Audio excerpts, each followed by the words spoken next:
excited today. Oh, here's my lovely mother. She's over here. Hi, I'm Janette. I'm here.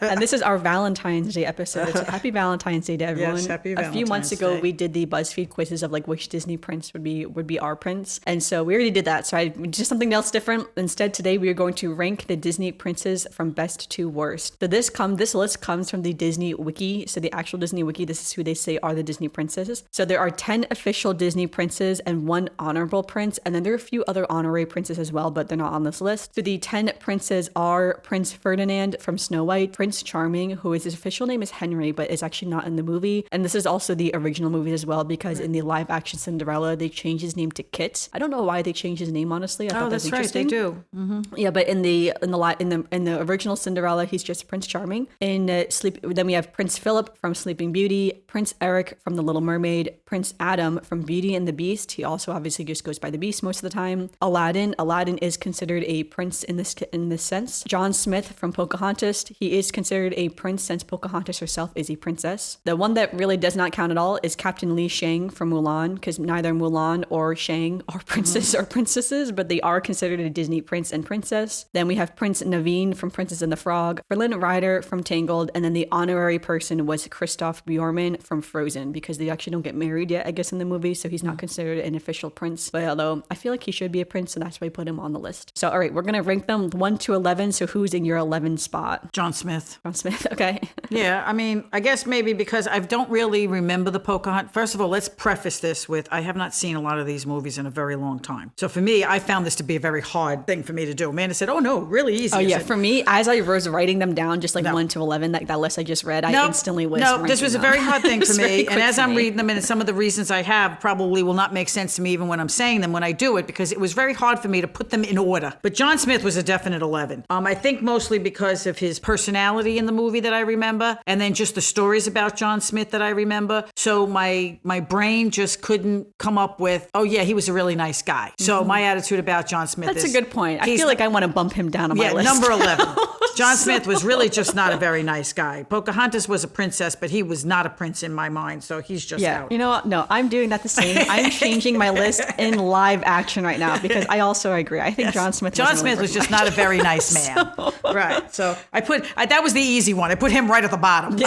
All right. John Smith is also not my number 11. I just changed my list in real time to put him at 11. He was pretty low on my list. I just had someone else beneath him in it originally, but I agree too. I don't remember a lot of Pocahontas, but I do. The reason why I bumped up him initially was because I remember he is willing to it's like the people from Europe are coming in. They want to make all these changes. They're destroying all the Native American ways. Yes. And I remember once he meets Pocahontas, he realizes he doesn't want to do what they're doing. So he changes his mind. He tries to protect the Native Americans. Yeah. So that's where I was like, well, he tries a little bit, Nah, not much. So yeah. So no, I agree though. He's not worth it. And he's not even pulls her out of her element. He does a lot of things I just didn't like. Yeah, he's not even that attractive of a person. No. So.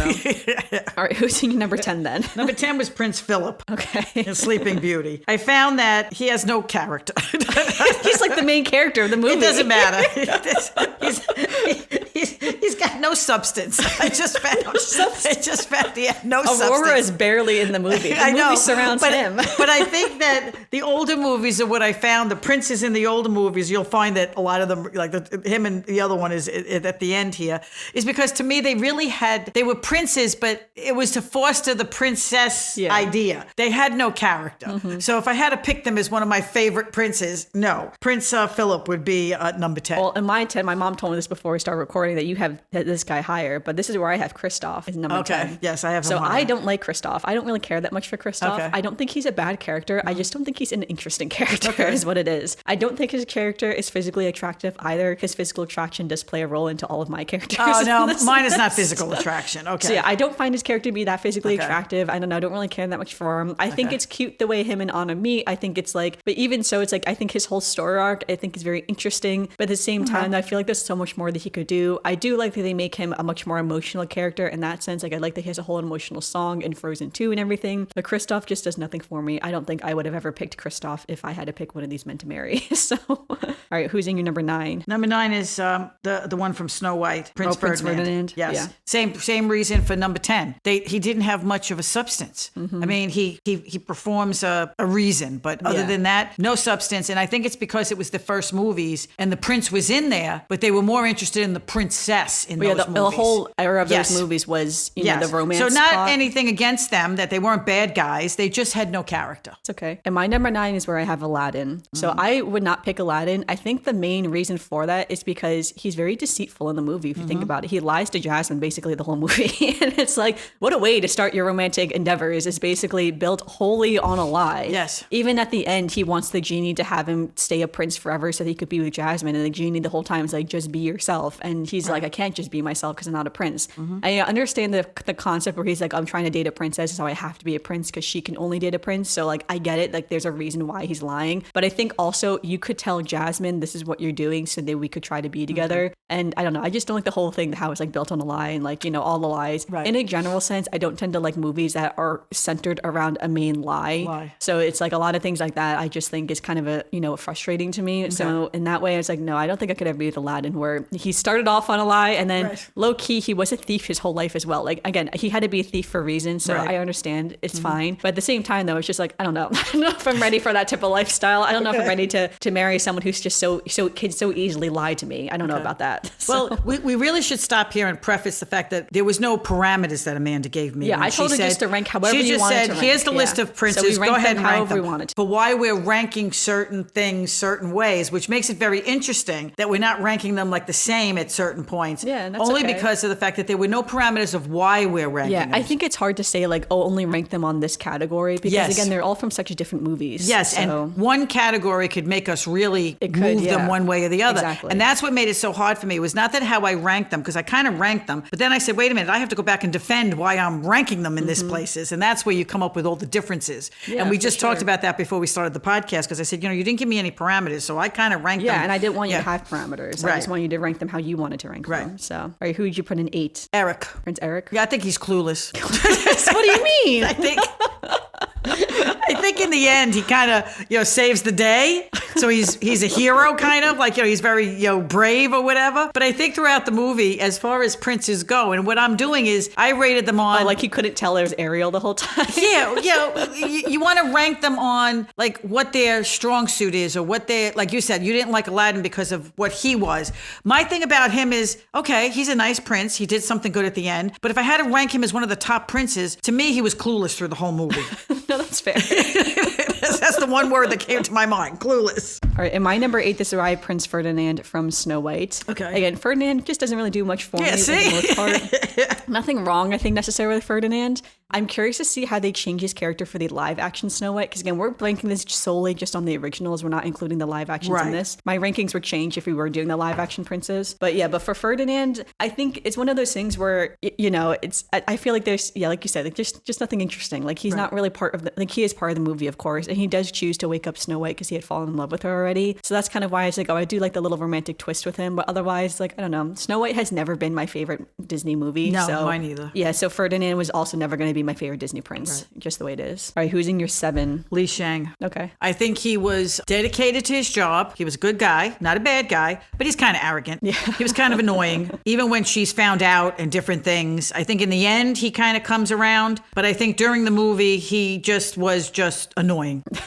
So I found that he's not my favorite character. I love Mulan. I really do. I love the movie. I love Mulan. I love everything about it. He doesn't do anything for me. Yeah, no, that's okay. All right, in my 7, this is where I have Prince Phillip, who is from Sleeping Beauty. I think, again, the whole movie of Sleeping Beauty is really more about Phillip than anyone else, honestly, because Aurora herself is asleep for the predominantly the whole film. Yeah, obviously, she only has 16. We just found out in one of the last podcasts, she only has 16 lines of dialogue. Or 18 lines of dialogue, whatever it was. She has very few lines of dialogue. Right. So it's all about Phillip, actually, in the end. And I do like Phillip in that sense that he's trying hard to break the sleeping curse, you know? It's like, it's all about him. I probably should have went back and watched the movie, but I didn't have time. I didn't rewatch the movie. I just know that's just what Sleeping Beauty is about. But it's all about him trying to break the sleeping curse and figuring out like how to break the sleeping curse. I mean, like he fights a dragon for Sleeping Beauty. You know, he fights Maleficent. Oh, okay. Yeah, so I probably should have moved him up. Okay. Yeah, in that sense, I think that's very noble. You know, that he's doing all of this for her, and it's like, wouldn't you want a partner that is like going to go, you know, fight a dragon for you just to wake you up from your sleeping curse? Like that's you know, that's pretty wild. So that's why I do like Prince Phillip. There's just other princes that I just ranked higher than him, but I feel like he's the first one that I'm like, actually, I would date him. Okay. So, all right, who's in your 6? Aladdin. Because Aladdin, I think, like you said, he was carefree, did what he wanted to do. do, did what he wanted to do for him. I think that in the end, due to circumstances, he becomes a prince. I don't think he becomes a prince because of his personality or because of anything else. I think he worked really hard at doing what he wanted, but that's what makes him like number 6, because he can't move up against these other guys, because he really did a lot for himself, not for her. Yeah, I think that too. And I think also it's like he could see, like for Aladdin, again, I had him very low, but I also think he did see Jasmine for who she was, to realize like, oh, she's also trapped in just a different circumstance, which I do appreciate that he could. Right, I think he could have just been like, oh, she's a spoiled princess, but he was like, no, actually she's trapped as much as I am, just in a completely different situation. He had some good motive to a certain extent, but at the same time, a lot of it was himself. All right, that was 6, right? That was 6. In my 6, I have Prince Adam, the Beast. So I actually really like the Beast overall, because I think if you look at the whole entirety of Beauty and the Beast, he does have a whole arc from the beginning of when he was the prince who got cursed to the very end when he does fall in love with Belle and realize there's more to life than just what he was before.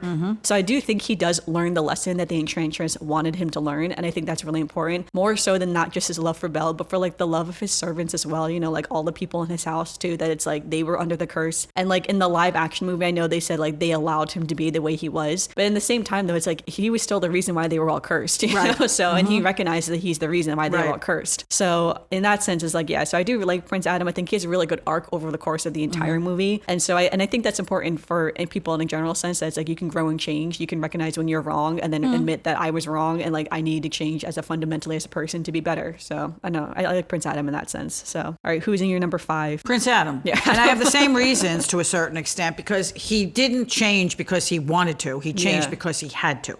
He was in this situation because he was obnoxious. Yeah, like he put himself in his own situation. He put himself above everybody else, spoiled, obnoxious, whatever. Because he was cursed, that's why he had to change. And even during his curse, he didn't change until she showed up. And then little by little, they pushed him, all, like you said, the servants who actually deserve more credit than he does, to change him. And I agree. In the end, he realizes what it means to be a good person and how to save her. He sacrifices himself practically to save her. So I think that in the end, he does have that arc that makes him better. But that puts him at number 5, because he could have went either way. And my number 5, I have Prince Naveen. Okay. So Prince Naveen is such a spoiled prince the entire movie, but he's spoiled in a way that's quite endearing at the same time. And so like that's why it's such a strange thing. Because I think normally I would hate a character like this, but the way that they crafted his character is so endearing. I mean, like he has a frog for half the movie too, so like that happens as well. But yeah, so I do like Prince Naveen. I think he's really funny too in that sense. That it's like Tiana is like they're so opposite. You know, like Tiana is so headstrong. She's so like I've been working hard my entire life. Like I have all this stuff I have to do, everything. And when you look at Prince Naveen, like they say, his kingdom has no money. He's completely broke. He has nothing, and yet he still acts his way. He's just like, you know what, it's all going to be fine type of thing. Whereas you know Tiana also has further no money. On my list too. Yes. Yeah, and I really like that balance between them, especially too, that it's like no matter how hard down on his luck he's been, he's still very optimistic and still, you know, can crack a joke and make everyone around him smile and bring out the best of everyone around him too. Like especially all the animals that they meet too. Like he has so much sympathy for the animals that they meet, and everyone just like naturally is gravitated towards him. And it's funny because again, he is such a spoiled character, and like he presents himself that way the whole movie, but it works so well for his character. And again, I think his character had to be that way because Tiana is so opposite, where she is much more, you know, strict in her life and so hard, you know, like serious. Yeah. And so their balance, I think, just works so great. And so in that sense, I do really like Prince Naveen actually. And I think he would be a great partner as well. And then of course at the end too, when he realizes like he fully supports Tiana in her dreams and he helps make her a restaurant and everything like that. So you know that he's there for her too. Right. And not just because, you know, I mean, like not that he had, well, that was the thing, he had to get married right for money was the big thing. So that's why they wanted him to marry the other girl. But yeah, but it's just like, no, it's like he can still, you know, pave his own way and work hard as well. I mean, once we get to mine, I won't have much to say because you just said the same thing I think, is that he was in a bad situation, and no matter what the situation was, he was upbeat. He was hopeful. He was, let's get to the next step. Let's do what we have to do. And like you said, he was very sympathetic to everybody, and he keeps the humor and the hopes alive, where she's so serious and has to get certain places. He's like taking everything in stride. Yeah. And you always wish that you could be a person like that. Say, okay, I'm going to be knocked down every 5 minutes, but I'm going to get myself up and I'm going to keep on going. Yeah, it isn't until like Tiana's life is in peril that he's like, oh God, like I need to, like, you know, I need to, you know, go save her type of thing, which I like. So yeah, so I like Prince Naveen. All right, who's in your 4? Kristoff. Okay. Now, remember, I haven't seen the movie in a long time, but as far as I remember, Kristoff started his whole thing off with her as a business deal. Him doing something for her, she doing something for him. The ice, yes. So it started off that way, but as time went on, he realized what was going on, and he ends up being the good guy in the end. And I think that on overall, he was a good guy. It wasn't that he was a bad guy who turned good guy. It wasn't a bad guy who had bad motives, who was taught that he had to have good motives. I think he was just also another one who was very serious, had his head set in one way, and the head got turned once he ended up where he did. For sure. All right, 4 is where I have Flynn Rider. So Flynn Rider actually was initially higher on my list, and then I bumped him down a little bit. So sorry. But yeah, this is where I have Flynn Rider. Although I do really like Flynn Rider. Again, I think similar to Prince Naveen, he's again one of those like jokester type characters where he always keeps things very lighthearted. And again, same thing actually with Kristoff, where it's like he goes with Rapunzel so he can get the crown back from her. But at the same time, though, then he realizes that actually maybe there's more to life than just like the money, you know? And he says too, even in the movie, that he grew up as an orphan, so he grew up with nothing. And so now all he does is fight to get money. But then realizing too, like there's more in life than you know, the happiness that money can bring you. Like there's more that, you know, you can have in life in that sense. And so I do like that about him as well. And I like how he slowly softens up to Rapunzel over time too. So I kind of like that arc as well for him too. And then even when he gets captured, how much he fights to get back to Rapunzel to save her from her mother, literally, like knowing that it's like, from her situation. Because he knows that Rapunzel isn't going to die. Like Gothel would just lock her up for the rest of her life. And he's like, I cannot, you know, die knowing that she's going to be locked up for the rest of her life type of thing. So I really like that as well. And I like, you know, all the friends they make along the way. So yeah, so Flynn Rider, he's a good character. I like him. All right, who's in your 3? That's Flynn Rider. Same thing. I mean, he's romantic, you know, he's reckless. He's got an ego. He does this, he does that, he does the other thing. He's also a little bit of a thief. Yeah. But the idea in the end, like you said, is that but it's an endearing he softens way. to her. He realizes what her thing is. He tries to show her the world, tries to show her what, you know, she had been missing or whatever, and then fights to the death practically to get her back, to get her out and to do what he has to do. Save her, so he's pretty high up. Yeah, no, I like Flynn Rider. And he's got the, like I said, great personality that, you know, fun personality. That fun personality. Don't worry about it. It's going to be fine. I'm going to do what I have to do and we're going to get there. All right. In my number 3, this is where I have Prince Eric. It's funny because you had him so far down low. I know. He's so far high up. He was clueless. I love Eric. I think Eric is such a cutie, first of all. So what a little cutie he is. Even his little animated character, what a little cutie.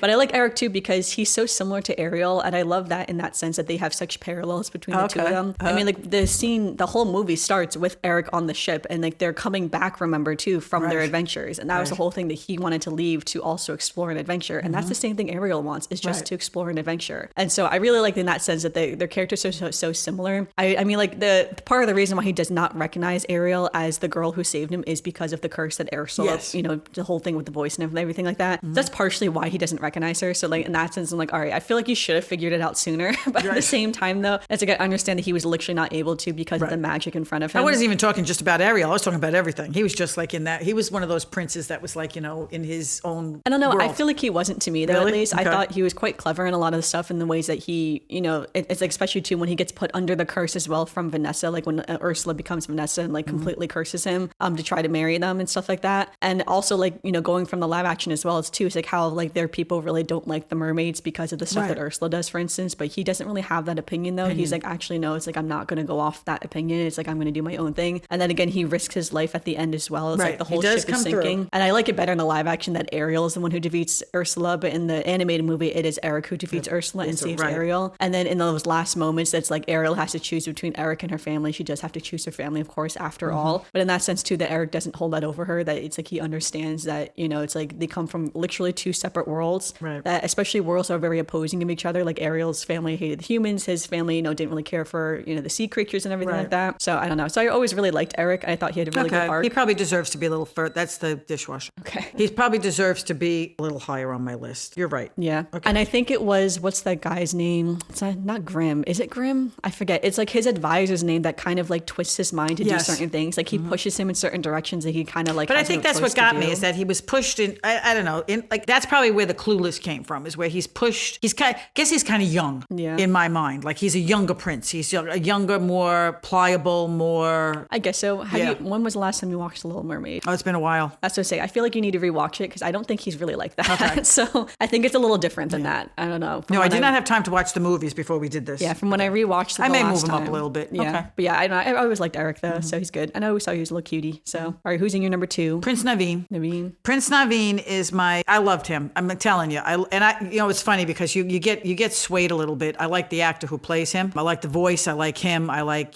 but I like the whole, as we said, his whole atmosphere, his idea towards life, what happens. He gets stuck, and instead of moaning and groaning and trying to, blame everybody else or do anything, he just keeps going forward, trying to figure a way to do what needs to get done. And I just love the movie, I guess, because I love the music. I love the whole attitude. I think it has the touching moments with Firefly and what happens with his star and his things. And I think that when he meets all the creatures and the things and how they drag him, it just, for me, he's got that personality to bring everybody together. Yeah, no, I agree. No, I think Naveen's great.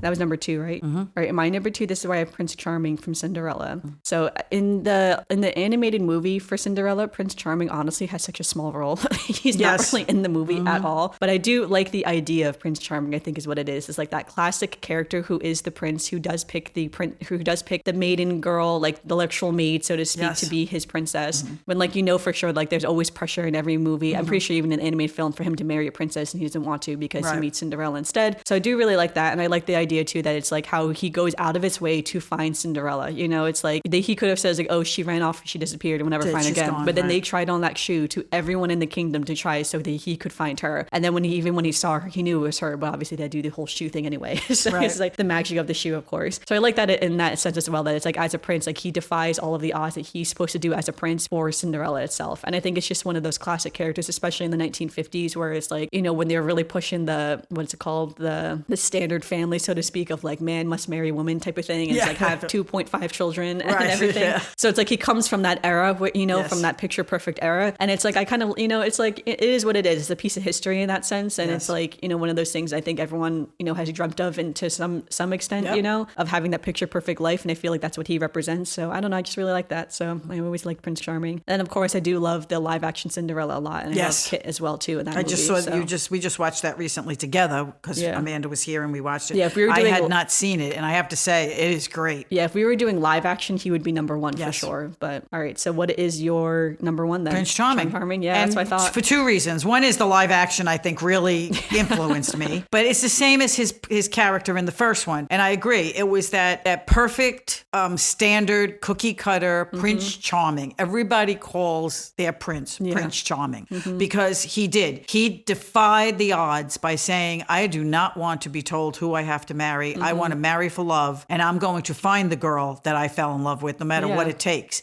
And that's why they call every prince Prince Charming. So that was the first one I put down. Prince Charming had to be number 1. And the live action I think really did probably push me over the edge for him because he's just a good guy. When he meets her and he helps her when she's in the woods, he doesn't know who she is. He doesn't do it because he's interested. He does it because she's a woman who needs help. He stops and helps her no matter who she was. She wasn't royalty. She wasn't anybody, but he knew somebody needed help. So he stopped and helped her. Well, there's his first good quality. Then he gets to where he's with his family and he's saying, I don't want to marry these people because they're not who I love. I want to, do what I have to do. And when he goes out of his way to find her, that just is like I said, every step cemented the fact that there's Prince Charming. And I feel like a lot of people too, especially when you're a kid, it's like you want the person who loves you to fight for you in that sense. That's like they're going to go to the ends of all to fight for you. He's going to find you no matter what. And like that's what Prince Charming does, and that's what he stands for. So he had to be my number 1. No, I do love Prince Charming. Yes. Again, if we're doing strictly just live action, he'd be number 1. But in my number 1, this is where I have Captain Lee Shang. Yes. I love Shang so much. When was the last time you watched Mulan? It's been a while. So I don't think Shang is arrogant at all in Mulan. I think because remember too, he's the captain. He gets promoted to captain in the movie itself because his father is a general. So he has a lot to live up to in that sense. So he is the captain of the regiment. So in that sense, he has to be very demanding of what he wants from his people. Right. But I don't even think it's arrogance because I don't think he thinks he's better than all of them. He's there to train them. So he's pushing them to train them to be who they want to be. But I never really read it as arrogance in that sense. And then if anything, I think he actually softens up to all of the men, including Mulan as well, if we say that she's man, to his regiment where he decides is like, actually, this is a really good group of guys. And it's like, actually, they're fighting really hard. And it's his advisor who lies in their thing that says that they're actually not very good. It is the one that's saying that he's not doing a good job. But he's actually knows like they're actually working working pretty hard. And then they go, then they go travel, of course, to go meet his dad and everything. And then you realize that all those people were unfortunately killed in the war. But even so, it's like, I think he appreciates all of the talents that the team has. Even when he finds out that Mulan is a woman, I think as well, it's like, he doesn't kill her. I mean, like, technically by law, she should have been killed for treason. He says, like, he says a life for a life. Like, you saved my life, I'm saving your life right now. Even though, I mean, like, he could be then reported to say he just committed treason by allowing Mulan to live. And then, so in that sense, I think he feels betrayed as well. Because I mean, like, I think I'd feel betrayed as well. There's a whole thing too where it's like, it's clear that him and Ping, have a connection before he finds out it's Mulan. So like, this man questioning if he's gay or not for Ping, and then finding out that Ping is a woman. It's like, well, I just had a whole gay awakening for Ping. Didn't even think about that. Yeah, so think about it. He just had a whole gay awakening for Ping, and then finds out Ping is actually a woman. And it's just like, what just happened to me? Yes, okay. So I think I would feel betrayed too if, like, because if you think about Mulan's lying to them, it's like, I'd feel betrayed too if one of my top soldiers was lying to me on a fundamental basis, forcing me to commit treason to the, my whole life has been for my country, for China. So, and then even when she comes at the end as well, it's like, he does believe her when she says, like, the Huns are here. And at first he's like, what do you mean? Like, there's no way. Like, he's in disbelief, I think, almost. But then everyone's like, no, she's like, she has to be right, the whole team. And it's like, when the team, reminds really him, it's like, maybe she betrayed us, but at the same time, though, it's like, she's one of us, you know? And then they all get together and obviously defeat the Huns and everything like that. Okay, see that. Okay, we'll move him up a couple of ranks. I love Shang's awkwardness as well, too, because he's so awkward the whole movie. Like, you can tell he's still, like, I feel like he's the young one in that sense, where it's like, he's not a captain yet, like, he just got promoted to captain. So he's very young in leading these people. And even with Mulan, too, like, at the end, he's just like, Chu, you want your helmet back? Yeah, like, that's he doesn't true. know what to say.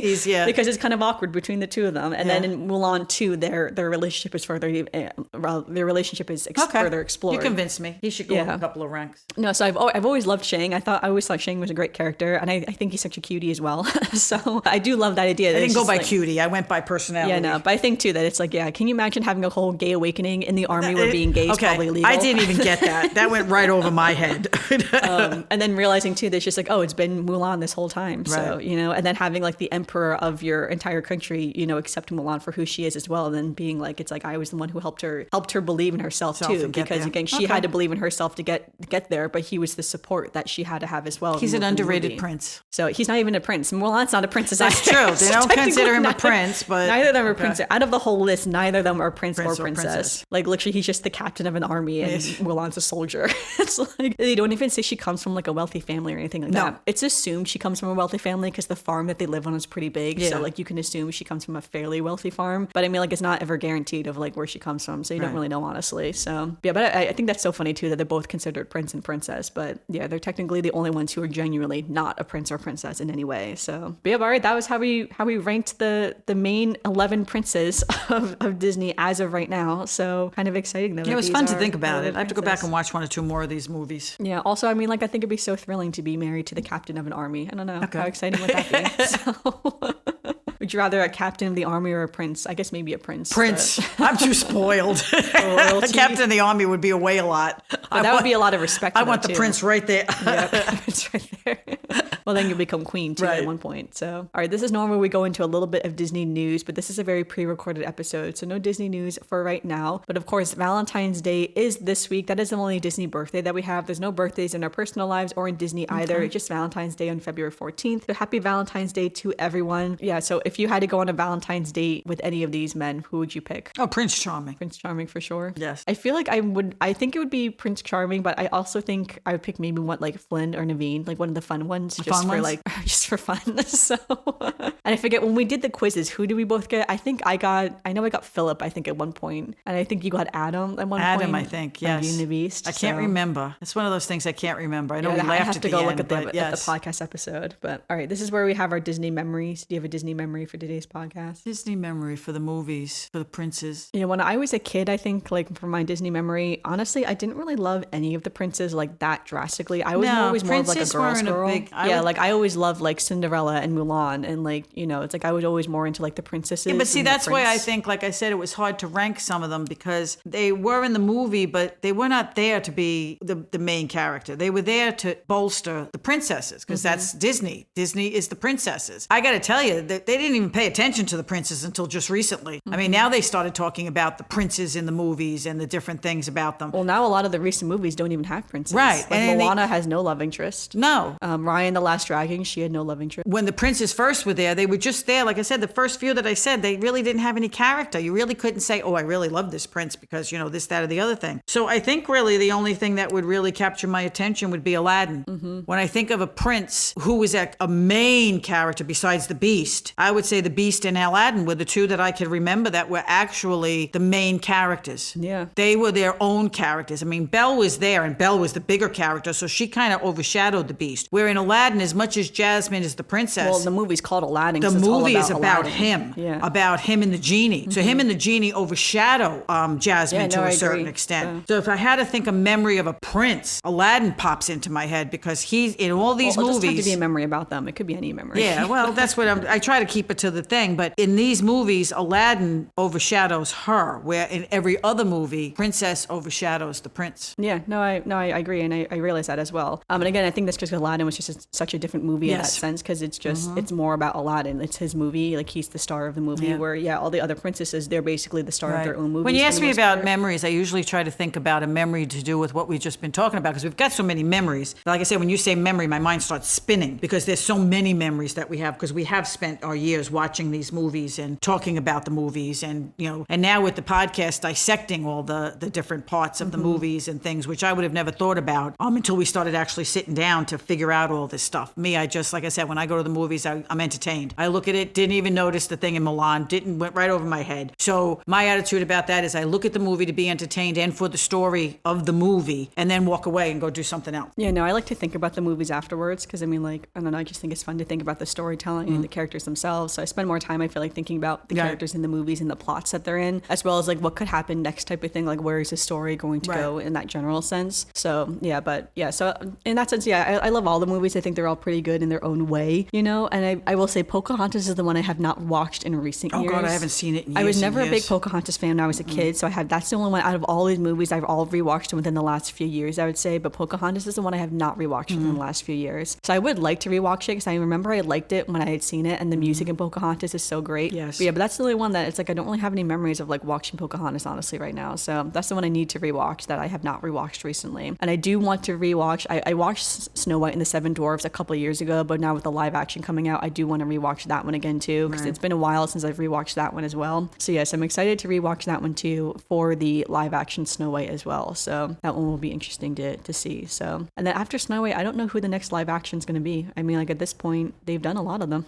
So it's like they could do Princess and the Frog. I feel like I thought Hercules was on somebody talked about Hercules Hercules. is somewhere on it. Yeah, so Hercules is one of the I ones heard them they're talking doing. about Hercules and talking about what actors and actresses would play and do that Yeah, I kind know of stuff. Hercules is one. I know Tangled is one that they've been talking about for a while now, and like they're doing casting for Tangled apparently. And again, Princess and the Frog, I'd be curious since that one would have to be so much CGI because they're frogs for most of the movie, honestly. Right, they're So frogs that and one's plus all kind the of other like- creatures and stuff, yes. Like you're casting people to play them, but at the same time Well, you're they casting did Lion voice King. actors. They can do that. Yeah, they could definitely do Princess and the Frog. So I think Princess and the Frog maybe could be the next I should say one. Mufasa. They did Mufasa. Yeah, that So- one, obviously Pocahontas, and then Frozen is the other big one they haven't done yet live action. So I'm assuming they'll eventually do a Frozen movie. I don't know, I guess we'll see. The one that I think is kind of funny actually is when they talk about all the live actions. A lot of them have had live actions except for Sleeping Beauty, but Maleficent has had live actions. That's and right. They They all did that use end of the movie. the girl who plays Aurora in Maleficent is often the one they refer to as the live action Aurora, which is kind of funny because in that way it's like Aurora never even got her own movie, which I guess makes sense because again in her movie she's barely in the movie. It's more about Phillip at the end anyway. Right. So the movie I guess makes more sense to be from Maleficent's point of view to tell the Sleeping tell the Beauty's story. tale. Right. But I always thought that was kind of funny. It's like, well, sucks for Aurora. She's like not Doesn't really have in the her own movie. live action. What can I tell you? So everyone else kind of got their own. So Right. I don't know. So yes, I guess we'll see if again. I feel like Tangled and Princess and the Frog, Hercules, Frozen, or Pocahontas are the ones they haven't done yet. So I guess we'll see if they do this in the future. Be fun to see. All right. So yeah. So thanks everyone for listening to this week's episode of the podcast. Make sure you give us a review on Apple Podcasts or Spotify. Or we do have a brand new YouTube channel that you can definitely go subscribe to. Every day we are posting a YouTube video of the podcast from our years past. So we've been doing this podcast for almost 2 years now. So lots of episodes that are going up on that YouTube channel.